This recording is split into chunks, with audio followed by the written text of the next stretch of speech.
오늘 오전에 나온 얘기부터 좀 해볼게요. 더불어민주당이 오늘 전준희 결정대로 당대표 선거에 선호투표제를 도입하기 위한 당규 개정 추진하기로 결정을 했습니다. 오늘 비공개 최고위가 있었는데 네.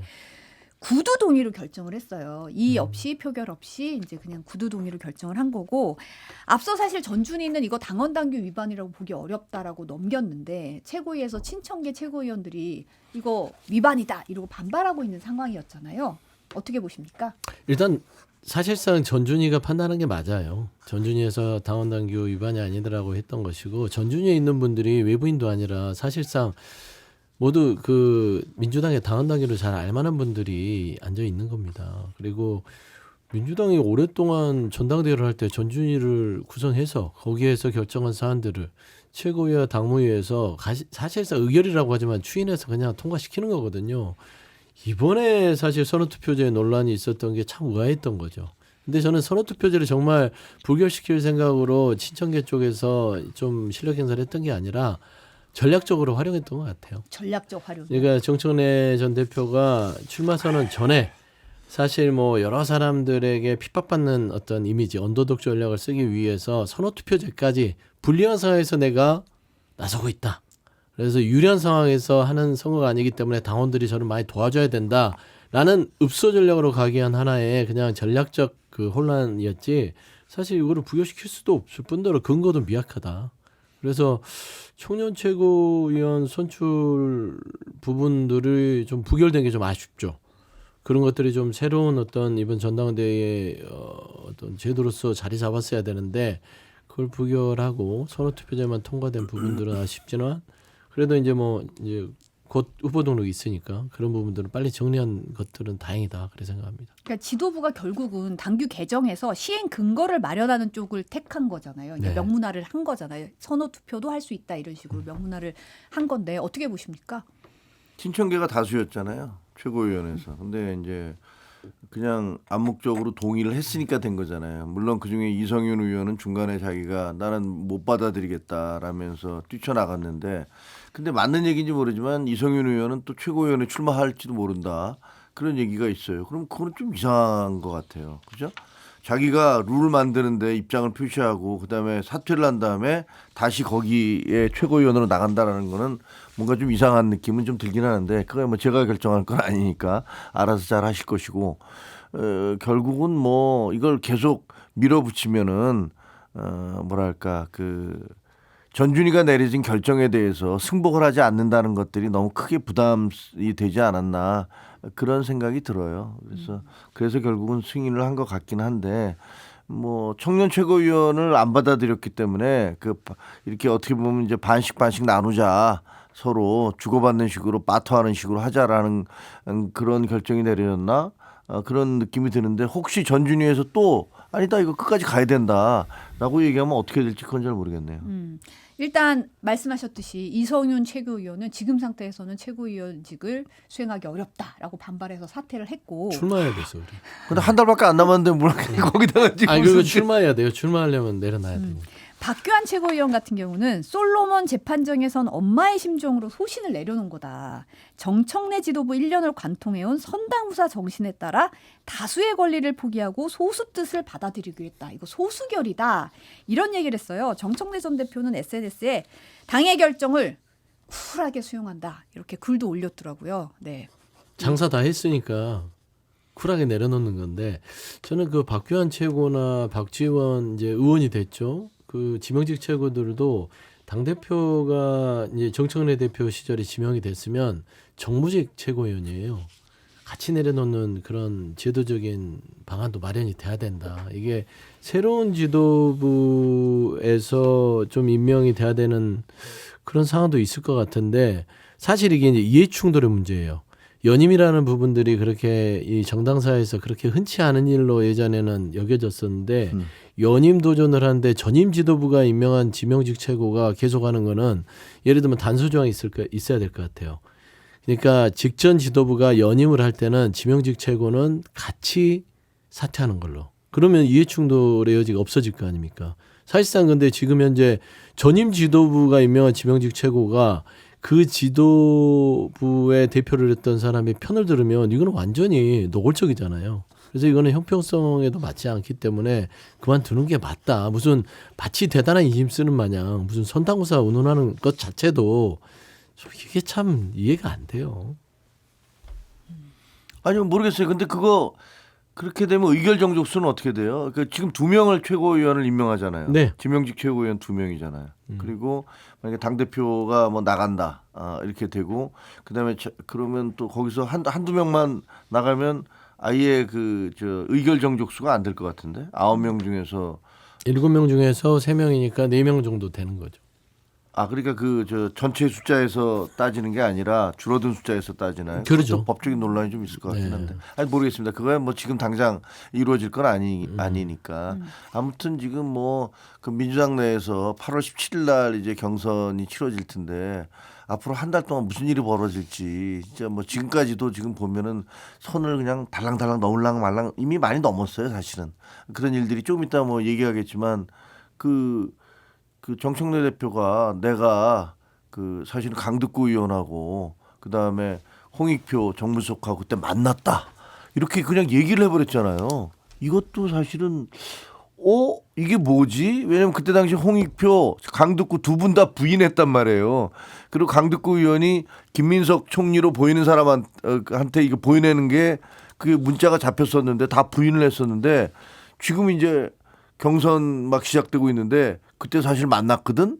대통령이 그때는 그 지지한다는 입장이었던 것처럼 그런 뉘앙스로 물론 그렇게 물어보니까 난 얘기할 수 없어 이렇게 얘기했지만 그래서 막 폭로전이 시작되는 것 같아요 지금. 되게 신나 보이세요 지금. 신나는 거구나 뭐. 관전쟁이다 약간 이런 느낌이. 남의 집에 불싸움. 그러니까 한편에 불난 거. 재밌는 드라마를 보는 듯한 다음 편이 기대되는 그런 표정이신 것 같아요.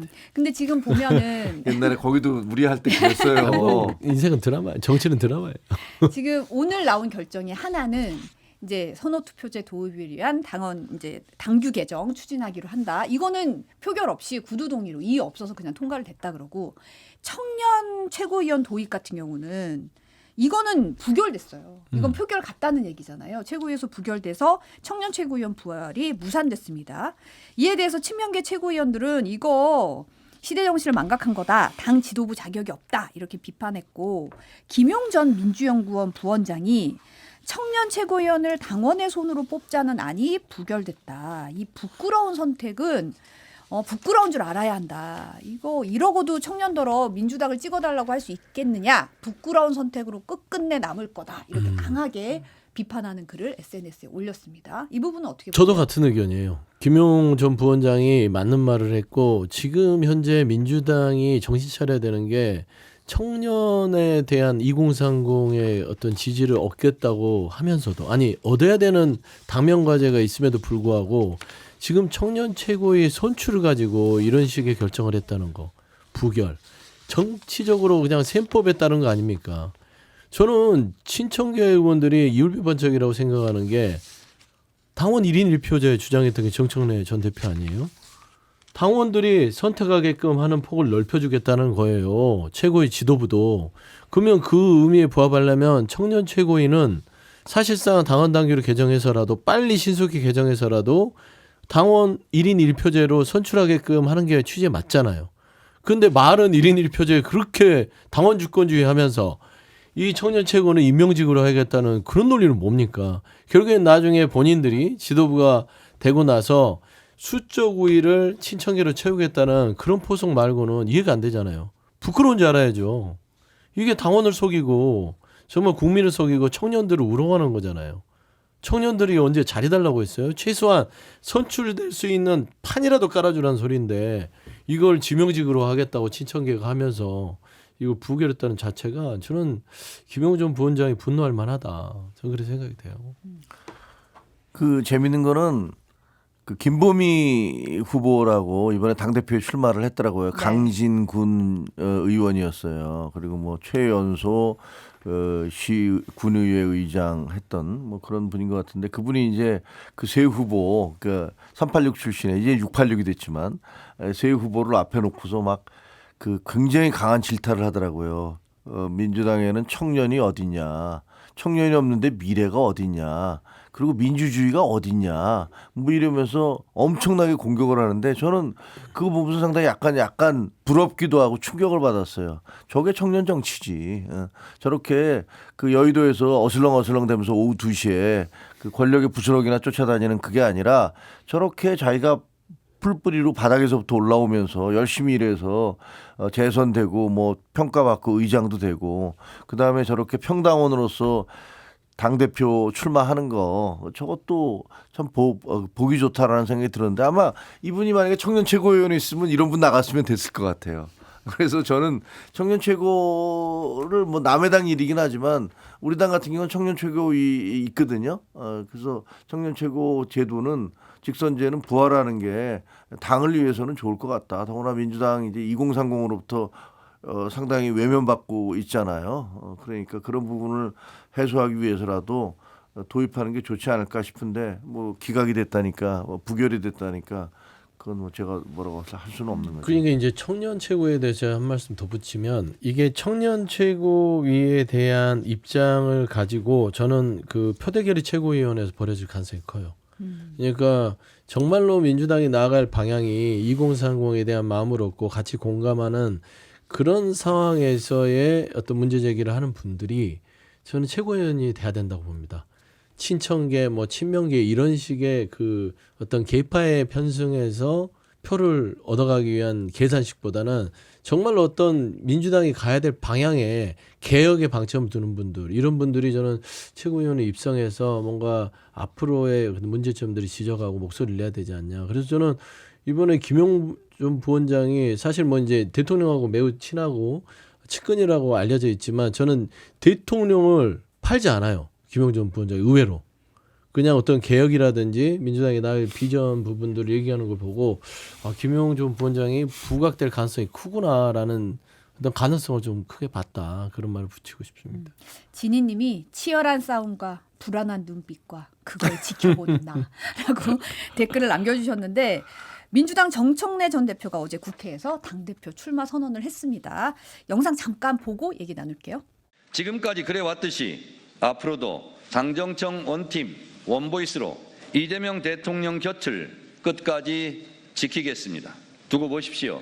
이재명 대통령에게 끝까지 의리를 지킬 사람은 선당 후사를 실천해온 저 정청래입니다.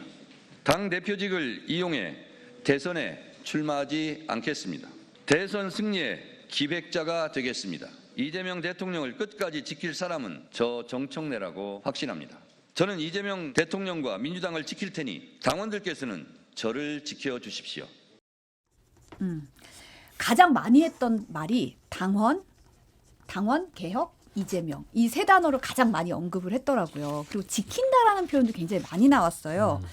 가장 주목을 받은 부분은 단연 당대표직을 이용해서 대선에 출마하지 않겠답니다. 어떻게 들으셨어요?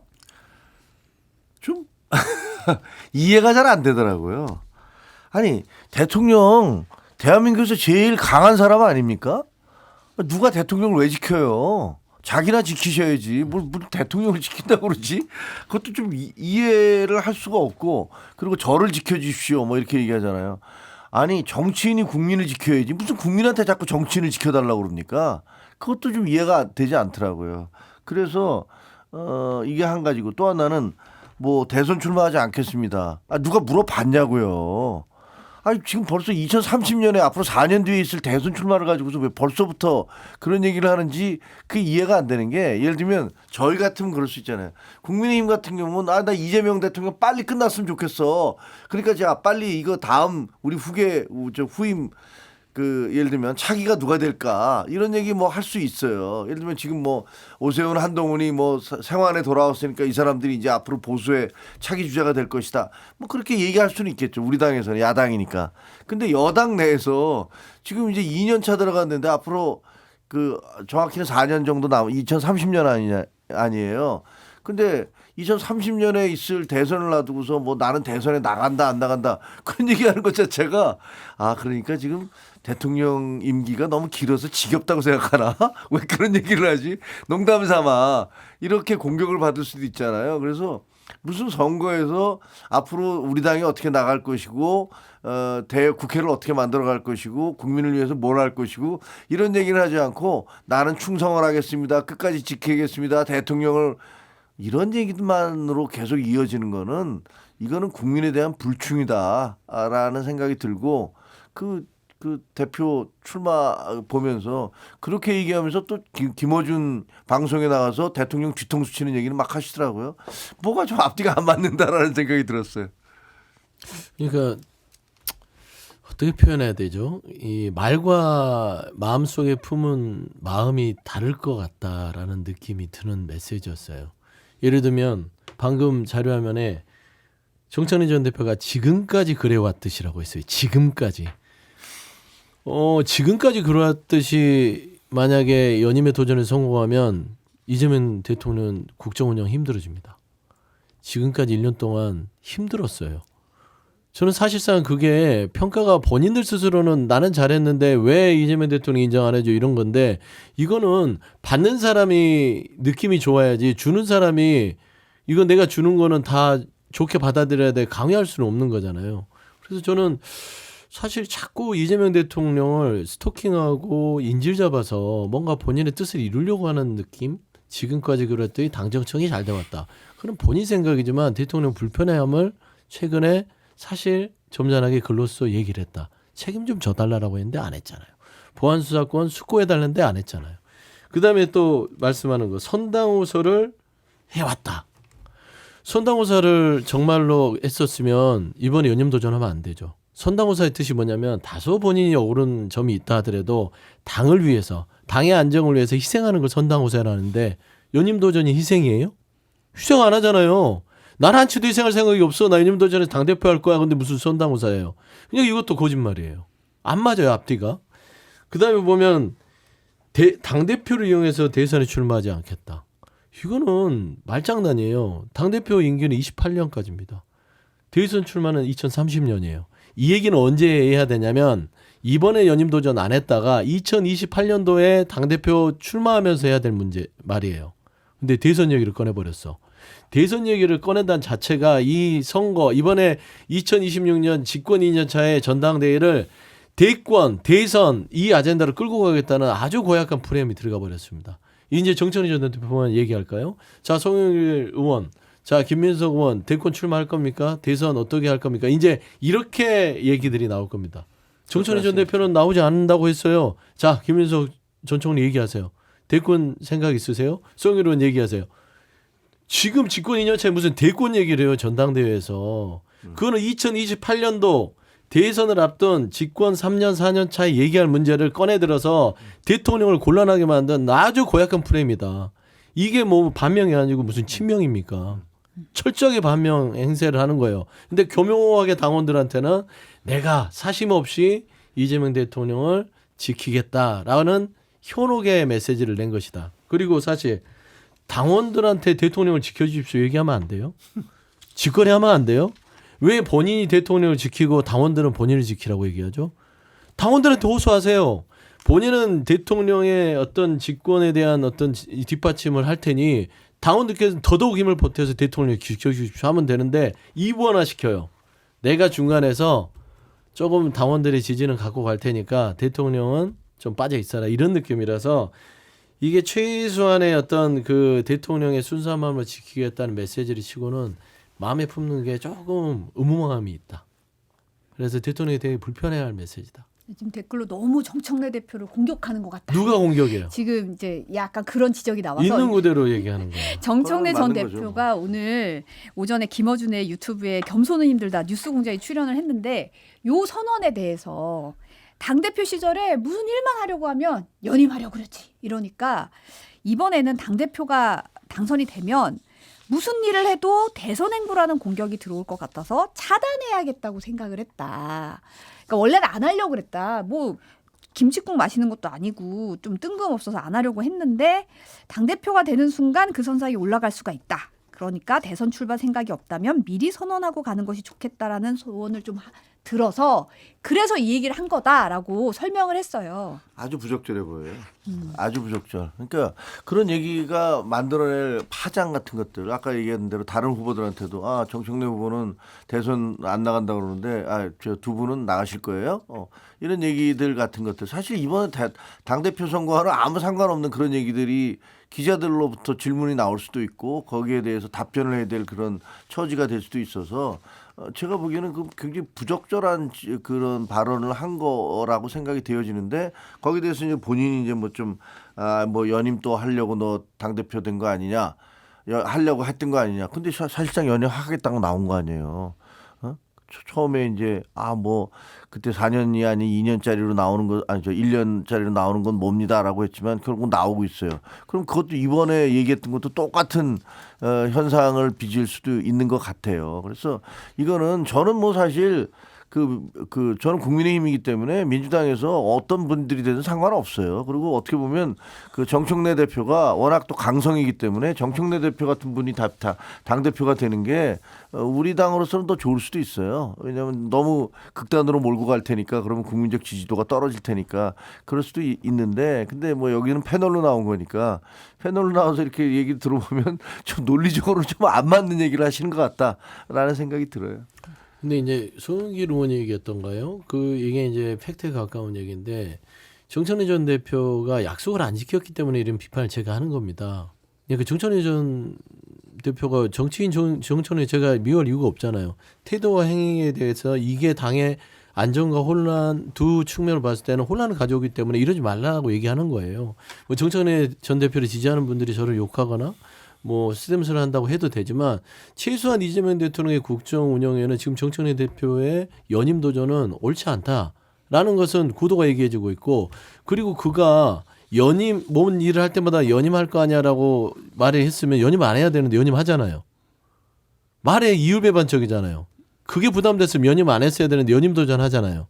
대권 도전도 마찬가지일 것이고 송영길 의원이 세 가지를 아마 정청래 의원이 박찬대 의원하고 경선했을 때 물어봤대요. 청와대인가 어디 다른 사람이. 첫 번째는 서울시장은 나갈 거냐. 그다음 두 번째는 그냥 좀 쉬었다가 2년짜리 그 총선 공천권 있는 걸 할 거냐. 그러니까 쉬란 소리죠. 박찬대 의원이랑 그 처음 집권 1년차 당대표. 세 번째가 손해를 보더라도 그러면 1년치만 할 거냐라고 했을 때 세 번째를 선택했다는 겁니다. 1년만 하겠다. 손해를 보더라도. 근데 뭐예요? 지금 연임 도전하잖아요. 그럼 누구가 그 말을 어떻게 믿냐 그거예요. 그래서 이제 본인의 뱉어놓은 말이 자꾸 뒤집히기 때문에 사실 대권 도전이란 말도 표를 얻기 위한 하나의 사실 조금 뭐 전략적인 거짓말까지는 아니어도 좀 달래기용 메시지 아닌가 그러게 이제 평가할 수밖에 없다는 거죠. 지금 김어준 씨가 사실은 이제 민주당의 코어 지지층이 흔들리고 있다. 이거를 좀 강조를 계속 하고 있는데 오늘도 그 질문이 나왔어요. 근데 이 코어 지지층이 흔들리고 있다는 부분에 대해서 정 전 대표가 이제 개혁이 미진한 부분을 언급을 했고 민주당이 김대중, 노무현, 문재인, 이재명 대통령으로 이어지는 한 뿌리 공동체인데 어느 순간부터 뿌리를 자르려는 게 아닌가라는 의심이 생기기 시작했고 전통적 지지층을 분열시키는 것이 주류가 돼서는 안 된다. 이걸 한 군데로 묶어 세우려면 누군가 역할을 해야 되는데 그 적임자가 정청래다. 이런 취지로 답변을 했거든요. 이 부분은 어떻게 들으셨어요? 그러니까 이제 좀 뭐 제가 좀 민주당 얘기라서 제가 좀 더 얘기를 많이 하는데 사실 보면은 지금 코어 지지층이라는 게 그들만의 코어 지지층이 아닌가 싶어요. 딴지에 계신 분들이나 또 전청래를 응원하신 분들이 코어 지지층인데 그들이 떠나고 있다라는 거는 그들의 경제적 정치적 이득이 줄어들고 있다는 얘기죠. 그러니까 그 뿌리가 저는 전체 뿌리라고 생각하지도 않을 뿐더러 본인들이 보고 있는 지지층과 딴지 게시판에 있는 핵심 강성 지지층이 떠나는 것을 뿌리가 잘려나가고 있다고 생각하는 것 같아요. 당원들은 그냥 본인들이 선택하는 겁니다. 이재명 대통령이 구조적 다수를 얘기하고 통합과 중도 포용의 길을 가는 것은 이재명 정부에서만 그런 게 아니라 역대 민주당의 이게 뿌리였어요. 돌이켜보면 김대중 전 대통령의 제3의 길. 이게 중도 실용의 첫 번째 초석이었고 노무현 전 대통령이 썼던 책 진보와 보수의 사이 이것도 진보와 보수의 지경을 넓혀서 우리가 정말 진보의 어떤 정강 정책이라든지 대한민국의 통합을 실현내자 이 흐름이잖아요. 그리고 지금 이재명 대통령까지 구조적 다수로 와 있는 겁니다. 코어가 흔들렸으면 여기까지 왔겠어요? 사실 저는 돌이켜보건데 노무현 전 대통령 때 대연정에 대한 얘기를 했을 때 이분들이 했던 논리가 이거예요. 뿌리가 흔들린다. 우리 지식이 빠져나간다. 대연정 안 된다. 반대. 했어요. 그래서 어떻게 됐습니까? 비극적인 역사를 맞이하지 않았습니까? 그러한 부분들을 또 반복하려고 본인들의 권력욕 때문에 민주당의 뿌리를 흔드는 게 누군지 스스로 돌아봐야 된다라는 부분에서 염려에 비판을 하는 것이지 아니 뭐 권력욕이 있는 거를 제가 비판하는 건 아니다. 그런 말씀 드립니다. 네. 네. 지금 아까도 잠깐 김종혁 전 최고위원이 말을 했는데 이제 정 전 대표가 평택을 국회의원 재선과 관련해서는 그때 후보를 안 내는 게 맞지 않았겠냐는 생각이 지나고 나서 하게 됐다. 이렇게 얘기를 했고 조국 혁신당과의 합당에 대해서는 과정이 거칠었다고 인정을 한다고 하면서도 어떻게 해서라도 해야 했던 게 아닌가라는 생각을 한다. 이렇게 밝혔어요. 사실 출마 선언문에도 전당원 투표 얘기하면서 합당 얘기도 거론이 됐잖아요. 강두구 최고위원 메시지 의혹과 관련해서는 이 자리에 내가 있었다라는 거를 인정을 했습니다. 함께 만났다. 그러면서도 내용에 대해서는 말할 수 없다고 거듭 말을 피했어요. 이 부분 어떻게 들으셨어요?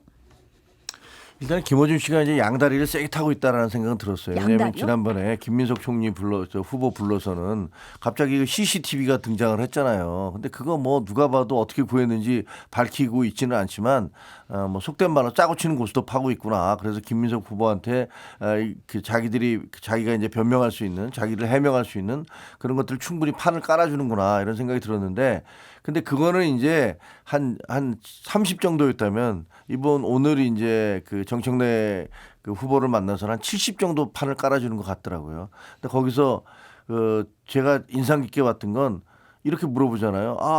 저 당 지도부가 만났는데 강득구 그다음에 청와대 홍익표 이런 분들이 만났으면 당 대표도 갔겠네요라고 얘기를 하는데 이거는 모르고 있으면 물어볼 수 있는 게 아니잖아요. 대개 이건 선수들끼리니까 이건 얘기를 알고 있으면서 약속 대련으로 물어봐 주는 거란 말이에요. 그러니까 딱 얘기를 하다 갔었다라고 확인을 해준단 말이에요. 만난 적이 있습니다. 만난 적이 있습니다라고 얘기하면서 그러면 내용이 뭐였냐? 그럼 그때도 조국 당과의 합당을 대통령도 찬성했던 것이냐 그 얘기를 들은 것이냐라는 부분에 대해서는 금도라서 얘기할 수가 없다 뭐 이렇게 발을 빼요. 아니 이미 만났다는 사실을 다 얘기를 해버렸는데 그 다음에 나가 얘기는 못하겠다라는 것은 여차직하면 나는 얘기할 수도 있다라는 걸로도 들릴 수 있어요.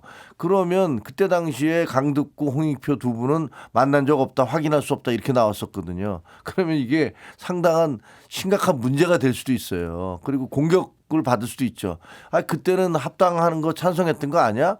그래놓고 이제 와서 왜 딴소리야? 뭐 이렇게 얘기할 수도 있거든요. 그러니까 어떻게 보면 이 정청래 그리고 김어준 이 두 분이 서로 약속대로 하면서 우리가 이런 거 갖고 있거든. 여차직하면 이거 다 깔 수 있거든. 라는 식의 어떤 약간의 위협적인 발언 이런 것들을 한 게 아니냐라는 그런 느낌이 들더라고요. 이거 뭐지? 여기도 심각하구나 라는 생각이 들었어요. 그러니까 합당의 논란이 지금 계속 이제 되는 것들은 그 기준 자체가 방식이나 내용이나 어떤 의도보다는 좀 크게 봐서는 우리 민주당의 입장에 생각하는 거잖아요. 조국 혁신당이 우당이긴 하나 민주당의 입장에서 모든 걸 퍼줄 수는 없어요. 민주당이 이득이 되는 합당을 해야 되거든요. 그러면 과연 정청래 전 대표가 당시 합당이 민주당이 이득이 되느냐는 부분에 있어서는 이득이 안 된다는 의견이 많았어요. 그래서 합당에 대해서 굉장히 본인 스스로 명분이 쓰지 않았고 또 합당 절차에 있어서도 최고위원들한테 얘기도 하지 않고 일방적으로 했던 방식을 취하면서 분란이 있었죠. 그러니까 그런 부분들은 정청래 전 대표가 잘못한 부분이 있어요. 하지만 뭐 이유도 있겠죠. 근데 지금 또 다시 합당 논란을 끄집어서 전당대회에 활용하겠다는 것은 결국에 이것도 계산된 수치입니다. 조국 혁신당에 있는 당원들이 결국에는 이게 민주당의 어떤 지지일 수도 있고 조국 혁신당의 지지층이 겹칠 수 있어요. 요즘 뭐 이중당적 얘기도 나오지 않습니까? 그래서 이런 거를 노리고 지금 합당 얘기를 꺼내는 것 같은데 원론적으로 들어가면 합당은 정청래 전 대표도 민주당 그 지금 거론되는 강덕구 홍익표 홍익표 수석은 이제 민주당이었던 분이지만 민주당의 입장에서 고민하는 것이 조국혁신당이 이렇게 하기 위해서 하는 거 아니에요. 김어준 씨는 제가 봐서는 민주당보다는 조국혁신당에 조금 더 추가 기울어져 있어요. 조국혁신당이 잘 됐으면 좋겠고 조국이 잘 됐으면 좋겠어요. 민주당이 좀 희생해 주지. 왜 그랬어? 이렇게 따지는 거잖아요. 근데 그럴 때는 정청래 전 대표는 전직 대표로서 그럴 수는 없다라고 분명히 얘기해야 되는 것이고 김민석 송영길 두 후보는 민주당과 조국혁신당 합당은 무조건 흡수학당과 민주당의 득이 되는 합당이 아니면 못 받아들인다. 명확하게 선을 긋거든요. 그래서 저는 이 합당 문제를 가지고 정치적으로 이번 전당대회 표 계산을 하는 것들은 당 차원에서는 별로 이득이 안 될 것 같다. 그렇게 생각합니다.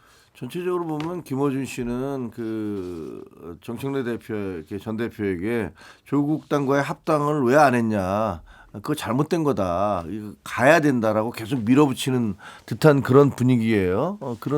그런 분위기인데 아니 당 대표가 그게 좀 잘못된 것 같다라고 얘기하는 거는 그럼 거기 나왔던 후보는 뭐고 그때 그 후보도 어떻게 보면 이재명 대통령이 픽한 후보였다라는 김용남 후보 그런 얘기들이 있었잖아요. 근데 그게 선거가 끝난 다음에 그거 잘못됐다. 우리 후보 내보내지 말았어야 된다라는 식의 발언을 하는 건 이건 또 뭐지? 라는 좀 그런 생각이 들었어요. 이거 진짜로 감정의 골입 깊구나. 라는 생각이 들었고 두 번째로는 김어준 씨는 어떻게든지 조국을 부활시키기 위해서 애쓰시는 것 같아요. 조국 전 대표를. 근데 지금 조국 전 대표 이번에 그 리원 라센는가요? 리센는 리센느. 예. 그래서 그분과 무슨 뭐 무섭노를 가지고서 논쟁 벌이고 그 다음에 또 뭐 리센느 야호 뭐 이런 식으로 또 그 이런 거 자꾸 올리고 그래서 그 박지원 의원으로부터 제발 어디 해외라도 좀 나가 있어라 이런 얘기까지 듣고 있는 거잖아요. 그 김어준 씨가 참 안타까우시겠지만 그 생각들 지금 현재 만약에 합당이 되면 다 비례대표들인데 그분들의 자리를 도대체 누군가가 그 지역구를 넘겨줘야 될 텐데 그건 또 어떤 분란을 가져올까. 그래서 제가 보기에는 그게 쉽지도 않을 것 같아요. 근데 제가 봐서는 합당을 함에 있어서 그 총선 이제 전당대회 이유가 될 건데 이 합당이 저는 자리를 나누는 합당은 쉽지 않을 것 같아요. 사실상 이제 진보 진영의 힘을 합치는 합당은 가능할 것 같다. 아니면 정책 연대 정도 합당이 안 되면 거기까지 가는 것이지 이게 뭐 일부 특정 영향력 있는 유튜버가 합당하라 간다 해서 하면은 그것도 모양새가 빠지지 않습니까? 철저하게 민주당이 유리한 방향으로 합당에 가야 되는 그 상황 아니에요? 김어준 씨가? 무슨 상황이에요? 그냥 그렇게 주장할 수 있는 성운을 것인데. 입었다고 했던 거 아니에요? 그래서 사실 저는 이제 정청래 전 대표가 일단 연임 도전은 이미 출사표를 던진 상황이라서 본인도 이제 공건일척의 대결을 할 수밖에 없는데 이게 누구하고 싸우는지가 분명히 조금 애매해요. 김민석, 송영길 이 두 분이 친명 후보라고 돼 있고 그러면 결국 대통령과 싸우는 정청래 전 대표가 되거든요. 그걸 희석시키기 위해서 여러 가지 단어와 어떤 뭐 미사업으로 쓰겠지만 안 통할 것 같다. 결국에는 딴지 그다음에 강성 지지층을 추동하는 방식. 그러니까 뗄감으로 쓰는 게 이제 보안수사권, 검찰개혁, 합당 이런 쪽으로 이제 가는 겁니다. 미래 비전은 안 보인다. 저는 이게 좀 안타까워요. 안 그래도 지금 박지원 의원이 조국 전 대표에 대해서 혁신당 내 의원들도 몇 사람은 해외로 나갔다 오라고 했는데도 싫다고 거절을 했다는 거예요. 그러면서 이제 일주일 새 뭐 한 30개 글을 올리고 있는데 이거 좀 바보 같은 짓을 하고 있다 이렇게 좀 비판을 했더라고요. 제가 이제 조국 전 대표가 평택을 선거 이후에 좀 상당히 내상이 많이 있었던 것 같다. 그러니까 이성적 판단들이 좀 덜 되시는 것 같고 잊혀지는 게 두렵지 않나라는 생각이 좀 들어요. 왜냐하면 이제 당대표직도 내려놨고 새로운 당대표가 선출이 될 것이고 그러면 조국 혁신당에서 조국을 뗀다는 그런 논의들도 있을 수 있단 말이에요. 그러면 조국이라는 정치인이 잊혀질 수 있겠구나. 그러면은 여기에서 복귀하는 시간들이 필요한데 그 시간을 못 기다리는 거죠. 그러니까 리센느라는 그 아이돌 그룹을 데려와서 조금 제가 봐서는 조금 무리수를 던져서 본인의 관심도를 끌어올렸는데 이게 정리가 잘 안 되는 거예요. 근데 30번의 SNS를 걸리는 걸 보고 제가 이 인간적인 심리 분석에 들어갔어요. 이게 뭐냐면 연인 사이에 한두 번에 전화 안 받으면 두세 통은 걸 수 있어요. 근데 밤새 한 30통 와 있어 봐요. 그 스토킹. 어떤 느낌이에요? 무섭죠. 그렇죠. 누가 이기는지 보자 이런 느낌으로 덤비는 상황 같이 SNS가 올라왔다라는 것을 저는 박지원 의원이 좋게 그냥 해외가 좀 쉬고 와라. 근데 해외 가면 기름값이 비싸요. 유료 할증료도 있고 그러면 가까운 템플스테이 같은 거 좋지 않습니까? 그리고 휴대폰은 투지로 바꾸시면 그게 훨씬 더 당분간 SNS를 당분간은 좀 투지로 끊어라. 바꾸셔라. 예, 알뜰폰? 그게 좋을 것 같다. 예.